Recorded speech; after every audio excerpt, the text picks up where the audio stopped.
ناظرین، میں ہوں وسیم ارشاد۔ جیسا کہ بہت ساری ویڈیوز میں میں نے ذکر کیا، یہ پاکستان تحریک انصاف والے اکثر ایک جو ہے وہ جملہ پہلے بولتے تھے کہ جی اس کو ننگا کر دیا، اس کو ننگا کر دیا، یعنی کہ پولیس یا ادارے جس کو بھی گرفتار کرتے تھے تو وہ کہتے تھے جی اس کو ننگا کر دیا۔ اس کے بعد اب انہوں نے آج کل وتیرہ بنایا ہوا تھا کہ جی اس کی بیوی کو اغوا کر لیا، اس سینیٹر کو اغوا کر لیا، اس ایم این اے کو اغوا کر لیا۔ تو ان کی یہ اغوا کاریاں چند لمحوں کے لیے ہوتی تھی، اس کے بعد وہ خاموشی سے عورت ہو یا مرد وہ اپنے گھر میں آ جاتا تھا، تو ان کو کوئی پوچھنے والا نہیں ہوتا تھا کہ ہاں بھی آپ کو کس نے اغوا کیا، کس ایجنسی نے اغوا کیا، کون آپ کو اٹھا کے لے کے گیا، آپ نے اس کے خلاف کوئی کمپلین درج کروائی نہیں کروائی۔ لیکن پچھلے دنوں جب یہ 26ویں آئینی ترمیم جو ہے وہ پارلیمنٹ اور سینٹ سے منظور ہونے جا رہی تھی، تو تب بھی تحریک انصاف نے جناب بڑا شور و ویلا مچایا کہ جی ہمارے بندوں کو انہوں نے اغوا کر لیا ہے۔ تو میں تو اس وقت بھی خیر اسی بات پہ کہتا تھا کہ کوئی اغوا شوا نہیں کرتے، یہ یا تو خود کہیں پہ بیٹھے ہیں یا ان کی کمٹمنٹ ہو گئی ہے، تو یا پی ٹی آئی والے خود ہی ان کو جناب کہیں پہ لے کے بیٹھے ہوئے ہیں، کھانے شانے کھلوا رہے ہیں۔ چلے ہم تو چھوٹے سے بندے تھے، ہماری بات کو لوگ شاید اگنور کرتے تھے، لیکن اب محمد مالک صاحب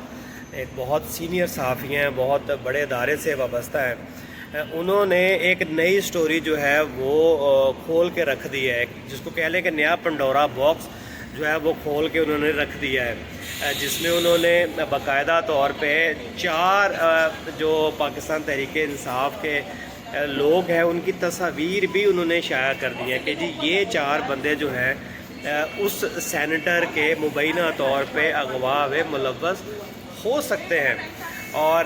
ظاہری بات ہے جب تصاویر آ گئی ہیں ان 4 بندوں کی، اس میں اسد کیسر صاحب ہیں، اس میں علی امین گنڈا پور صاحب ہیں، عمر ایوب صاحب ہیں، اور ایک اور صاحب ہے شاید ان کا نام بھول گیا ہوں، ان کی یعنی کہ تصاویر بھی جو ہے وہ انہوں نے شائع کر دی ہے کہ یہ وہ 4 صاحبان میں سے کوئی ایک بندہ ہے جس نے جو ہے وہ سینیٹر جو ان کا تھا اس کو یعنی کہ اس سے فون پہ بات کی اور اس کے ساتھ لمحہ بلمحہ وہ ٹچ رہے، اور فائنلی وہ بندہ جو ہے وہ کڈنیپ کر لیا گیا اور اس کو وہ کوئی اٹھا کے لے گئے، اور اس کے بعد پھر اب وہ آئی تھنک سلیم، سینیٹر سلیم کو نام ہے ان کا، تو وہ اب جناب ان کو وہ وہاں سے اٹھا کے لے گئے۔ یہ کوئی چھوٹی بات نہیں ہے، اور باقاعدہ مالک صاحب نے اپنے اس پروگرام کے اندر یہاں تک بتا دیا ہے کہ انہوں نے وہ سکرین شاٹس، انہوں نے وہ جو ان کی کنورکیشن،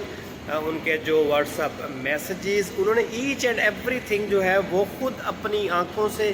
دیکھی ہے، سنی ہے، اس کے بعد جا کے وہ اس کے اوپر بات کر رہے ہیں آن ایئر ٹی وی کے اوپر بیٹھ کے۔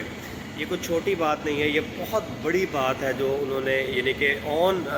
لائیو اپنے شو میں انہوں نے کر دی ہے، اور ابھی تک اس کی کسی نے بھی کوئی تردید نہیں کی۔ انہوں نے تو باقاعدہ کہا ہے کہ اگر کوئی بندہ اس کی تردید کرے یا اس کے اوپر کوئی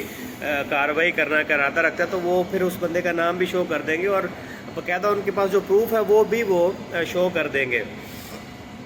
اس سے یہ ثابت ہوتا ہے کہ فیصل واڈا صاحب جیسے پہلے کو باتیں کرتے تھے،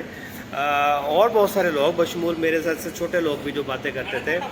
ان باتوں میں سچائی جو ہے وہ اب نظر آ رہی ہے کہ اگر اتنا بڑا صحافی آن ایئر اپنے پروگرام میں یہ بات کر رہا ہے تو وہ بلا وجہ نہیں کر رہا۔ اس کا مطلب ہے کہ پاکستان تحریک انصاف کے یہ جو نام نہاد لیڈران ہیں جو دوسروں کے اوپر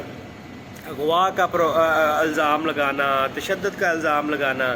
اس کو اٹھا لیا، اس کی بیوی کو اٹھا لیا، تو ان سب کے پیچھے پھر یہ ان کا اپنا ہی ہاتھ جو ہے وہ نکلتا نظر آ رہا ہے۔ اور میرے خیال میں یہ ہمارے پاکستان کے اداروں کے لیے ایک بہت بڑا چیلنج ہے کہ وہ کم از کم اس کیس کو تو منطقی انجام تک پہنچائے جس کا ان کے پاس بہت بڑا ثبوت ہے، تاکہ نیکسٹ ٹائم کسی بھی قسم کی اس طرح کی اشتعال انگیزی، یہ اغوا کے پروپیگنڈے یہ اٹھائے نہ جا سکے۔ تو میں امید کرتا ہوں کہ محمد مالک صاحب بھی یہیں پہ بیٹھے ہیں، ان کے پاس پروف بھی ہیں، اور جو سینیٹر صاحب جن کو مبینہ طور پہ اغوا کیا گیا تھا وہ بھی موجود ہیں، تو حکومت کو اس کے اوپر جو ہے وہ فی الفور کارروائی کر کے ان کے جو کردار ہیں ان کو بے نقاب کرنا چاہیے اور لوگوں کے سامنے لے کے آنا چاہیے، تاکہ ہماری پاکستان کی عوام دیکھے کہ یہ تحریک انتشار کے لوگ کیسے ہی اپنے ہی لوگوں کو کڈنیپ کر کے دوسروں کے اوپر الزام تراشیاں کرتے ہیں اور پوائنٹ سکورنگ کرتے ہیں اور سیاست کا گندا کھیل جو ہے وہ کھیل رہے ہیں اور لوگوں کے جذبات کو بھڑکانے کی کوشش کر رہے ہیں۔ اب تک کے لیے اتنا ہی، تو مجھے دیے گا اجازت، اللہ حافظ۔